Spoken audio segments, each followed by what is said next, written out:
శ్రీ గురుభ్యో నమః. శ్రీమాత్రే నమః. కార్తీక మాసం వచ్చేసింది. ఈ అక్టోబర్ నెల 22వ తేదీ నుంచి మనకి కార్తీక మాసం ప్రారంభమవుతూ ఉన్నది.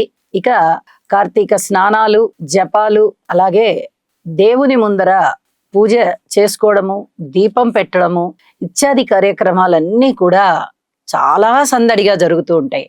అంటే ఒక పరవడి రోజులు అన్నమాట. 30 రోజుల పాటు ప్రతి తీర్థములోనూ గంగాదేవి ఉంటుంది.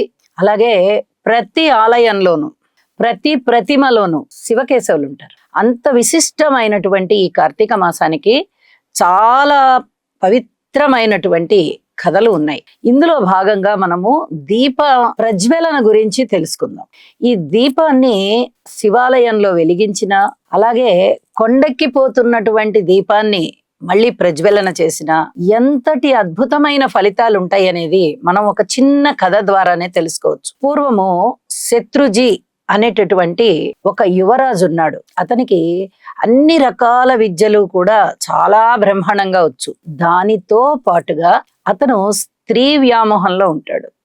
ఎక్కడ స్త్రీలు అతనికి ఆకర్షింపబడుతూ ఉంటారో వాళ్ళనందరినీ కూడా అతను కొంత చెరబట్టేటటువంటి లక్షణం ఉంది అతనికి. అయితే ఒకనాడు ఒక అద్భుతమైనటువంటి సౌందర్య రాశిని అతను చూశాడు. పాపం ఆ అమ్మాయి ఒక బ్రాహ్మణుని భార్య. అయితే దురదృష్టం ఏమిటి అంటే ఆ అమ్మాయి కూడా ఆ యువరాజును చూసి మోహిస్తుంది. ఇక ఇద్దరు ఇష్టపడ్డారంటే కానిదంటే ఏముంది, ఎవరు అడ్డొచ్చినా కూడా వాళ్ళకి రకరకాలైన మార్గాలు దొరుకుతూ ఉంటాయి. అలాగే ఇద్దరు బాగా ఇష్టపడ్డారు ఒకళ్ళనొకళ్ళు.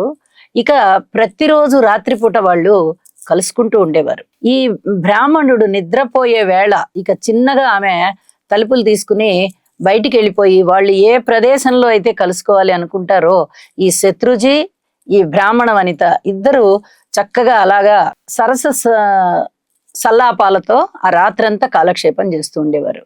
ఒకనాడు ఈ బ్రాహ్మణుడికి అనుమానం వస్తుంది.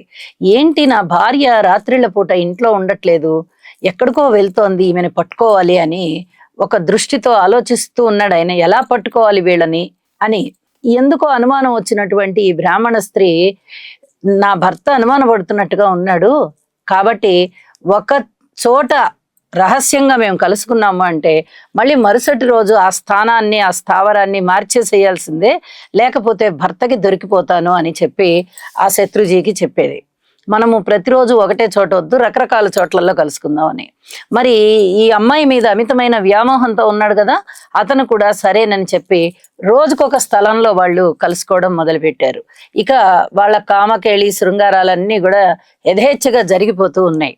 ఒక్కరోజు ఏమైంది, ఆ రోజు కార్తీక పౌర్ణమి అవుతూ ఉండగా, భర్త నిద్రపోతూ ఉండగా ఇక చిన్నగా ఈ బ్రాహ్మణ స్త్రీ బయలుదేరిందనమాట. బయలుదేరి ఆ శత్రుజీని కలుసుకుని వాళ్ళిద్దరూ కలిసి ఒక చోటికి వెళ్తారు. అయితే ఆ వెళ్ళిన ప్రదేశం ఏంటంటే ఒక శిథిలమైపోయినటువంటి శివాలయం.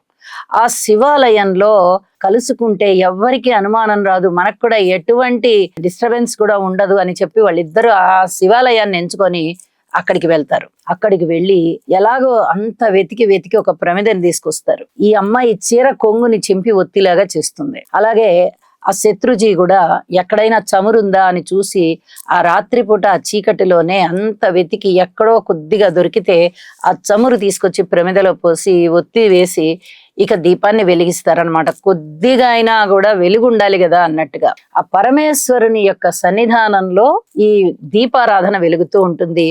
ఇక వీళ్ళిద్దరూ కూడా వాళ్ళు యథేచ్ఛగా ఉంటారు. ఇక్కడ నిద్రపోతూ ఉన్నటువంటి ఈ బ్రాహ్మణుడు చిన్నగా నిద్రలేస్తాడు. దొరికారు ఇవాళ నా చేతిలో అనుకుని ఇక వెళ్తాడు వెతుక్కుంటూ.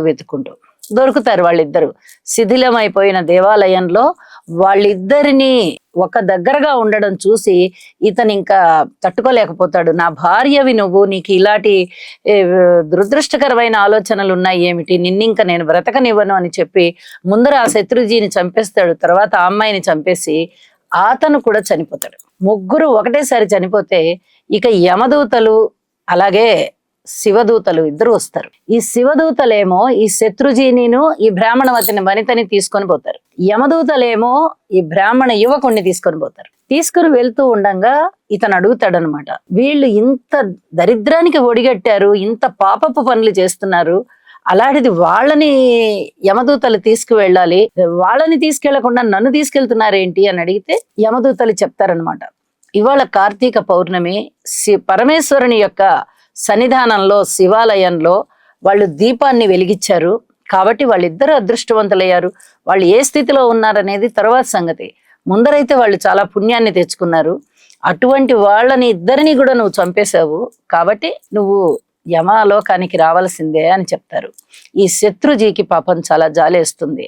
అయ్యో బ్రాహ్మణుడే, ఆయన్ని యమలోకానికి తీసుకువెళ్ళడం ఏంటి, మమ్మల్ని స్వర్గలోకానికి తీసుకెళ్ళడం ఏంటి, సరే మేము స్వర్గానికి వెళ్తే వెళ్ళాము, ఇతన్ని కూడా మనతో పాటు తీసుకెళ్తే బాగుంటుంది అని ఆ యమదూతలను అడుగుతాడు. బాబు వాళ్ళని వదిలిపెట్టు, నేను ఏదైతే పుణ్యాన్ని చేసుకున్నానో, దీపాన్ని ప్రజ్వలన చేసిన ఫలితం నాకు ఉంది అని చెప్తున్నావు కదా, అలాగే ఈ యువతికి కూడా ఉంది అని చెప్తున్నారు కదా, మేమిద్దరం కూడా మా పుణ్యంలో కొంత పుణ్యాన్ని ధారపోస్తాము, ఆ బ్రాహ్మణుడిని కూడా మాతో పాటు తీసుకుని వచ్చేసేయండి అని అడిగితే ఆ యమదూతలు సరేనంటారు. అప్పటికప్పుడు ఈ దీపాన్ని వెలిగించినటువంటి ఫలితం ఏదైతే ఉందో ఆ ఫలితంలో కొంత భాగాన్ని ఈ బ్రాహ్మణుడికి ధారపోయడం వల్ల చక్కగా ఆ బ్రాహ్మణుడు కూడా పునీతుడయ్యాడు. ఇక ఆ బ్రాహ్మణుడిని కూడా శివదూతలకు అప్పచెప్పేసి యమభటులు వెళ్ళిపోతారు. ఒక శివాలయంలో, అందున జీర్ణమైపోయినటువంటి శివాలయంలో